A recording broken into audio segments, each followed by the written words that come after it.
థియేటర్లు అవుతాయో, the producer cum actor cum cum అని వెల్కమ్ చెప్తూ మనకి స్పీచ్లు చెప్పేటువంటి the sensational, the one and only Bandla Ganesh garu. సుమగారిని నేను కన్నాంబ అని పిలుచుకుంటాను, మా సుమని, అందుకనే ఆవిడకి నాకున్న రిలేషన్.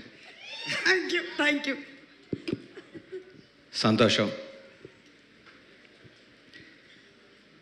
గౌరవనీయులు పెద్దలు విజయేంద్ర ప్రసాద్ గారికి, నాకు అత్యంత ఆత్మీయులు వినయన్న, వినయన్న మాట్లాడమాక నా స్పీచ్ను,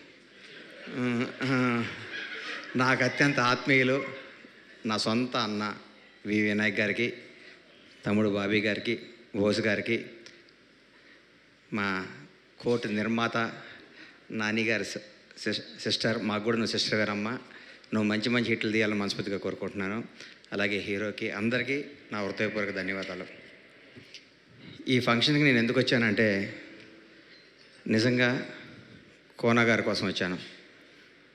కోనా గారు ఎంత కమ్మని వారంటే, ఎండాకాలం తర్వాత వర్షం తొలి వర్షం పడినప్పుడు కొట్టే మట్టి వాసన ఎంత కమ్మగా ఉంటుందో కోనా సాన్నిహిత్యం అంత కమ్మగా ఉంటుంది. కోనా గారి గురించి ఒకసారి నాకు వినయాన్ని చెప్పాడు, గని ఇండస్ట్రీ మొత్తం ఒక పక్క నుండి కోనా ఒక్కడి నీ పక్క నుండి నువ్వు గెలిచేయచ్చు అన్నాడు. అది కోనా గారి పవర్. కోనా వెంకట్ అనేవాడు ఒకసారి మనిషిని నమ్మాడంటే ఎక్కడికైనా తీసుకెళ్తాడు. ఈ మధ్యకాలంలో ఒక వ్యక్తి దాదాపు 60 పై మంది డైరెక్టర్లని ఒక పెద్ద హీరోలను ఒప్పించి డైరెక్షన్ ఇప్పించడం అంటే నాట్ ఏ జోక్. హీరోలు 100 క్వశ్చన్స్ చేస్తారు, 200 సార్లు డౌట్లు పడతారు, ఎందుకంటే వాళ్ళకి హిట్ కావాలి కాబట్టి. వాళ్ళందరినీ ఒప్పించి వాళ్ళని మాయ చేసి, ఈ కథ తినండి, ఈ బాబీ దగ్గర ఇది ఉంది, ఈ సినిమా చేస్తే సూపర్ హిట్ దాన్ని ఒప్పించి వాళ్ళని డైరెక్ట్ చేసి, ఒక హరీష్ శంకర్, ఒక బాబీ, ఒక గోపి మల్లినేని, శివ నిర్వాణ, ఇట్లా మన ఇంకా ఎంతోమంది నాకు తెలియని పేర్లు చాలామంది ఎంతోమందికి డైరెక్ట్ చేసి ఒక మంచిని చేరవేసి ఒక సక్సెస్ని ముందుకు తీసుకెళ్ళటంలో కోనా వెంకట్ గారు ముందుంటాడు.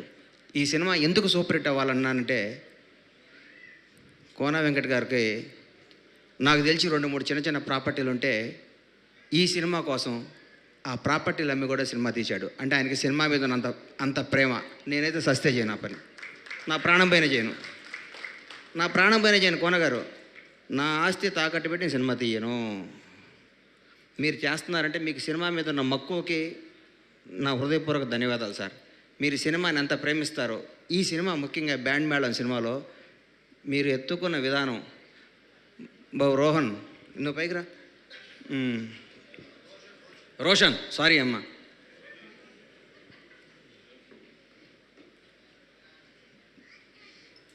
నిజంగా చెప్తున్నా,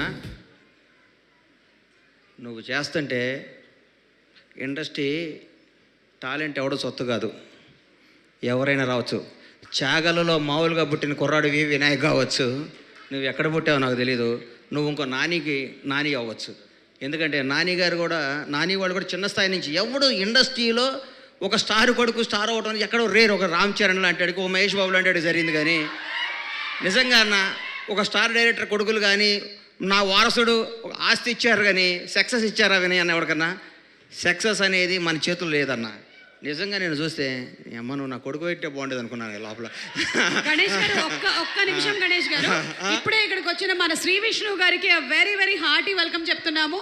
Vishnu garu, our king of entertainment, our hero Sri Vishnu గారికి very very hearty welcome. Sir continue చేయొచ్చా సుమా? ఈ అబ్బాయి వినేనా, ఈ అబ్బాయి చూసి చాలామంది నాకు నిజంగా ముచ్చటేసిందని కుర్ర డ్యాన్స్ చేస్తుంటే. కానీ మీరు కూడా కానీ ఈ అబ్బాయిలో ఫైర్ ఉందన్నారు. మీలాంటి వాళ్ళందరి బ్లెస్సింగ్స్ ఉండి ఈ అబ్బాయి సూపర్ స్టార్ అవ్వాలి. ఈ అబ్బాయి బ్యాక్గ్రౌండ్ ఏంటో ఫ్రంట్ రౌండ్ ఏంటో నాకు తెలియదన్న. ఈ అబ్బాయిని చూస్తే ముచ్చటేసింది. ఈ అబ్బాయి చేసే విధానం కానీ, ఈ అబ్బాయి చూస్తుంటే మా అబ్బాయి కూడా నీలా కావాలని బ్లెచ్చేవా నచ్చేవాను నాకు. కోన గారు, ఈ సినిమా మీకోసం సూపర్ హిట్ అవుద్ది, మీ మంచితనం కోసం సూపర్ హిట్ అవుద్ది.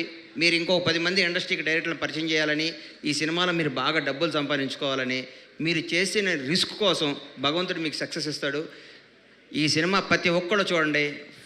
ఈ బ్యాండ్ మేళం బ్లాక్ బస్టర్ అవుద్దని మనస్ఫూర్తిగా అవ్వాలని కోరుకుంటూ సెలవు తీసుకుంటున్నాను. Thank you. Thank you so much Ganesh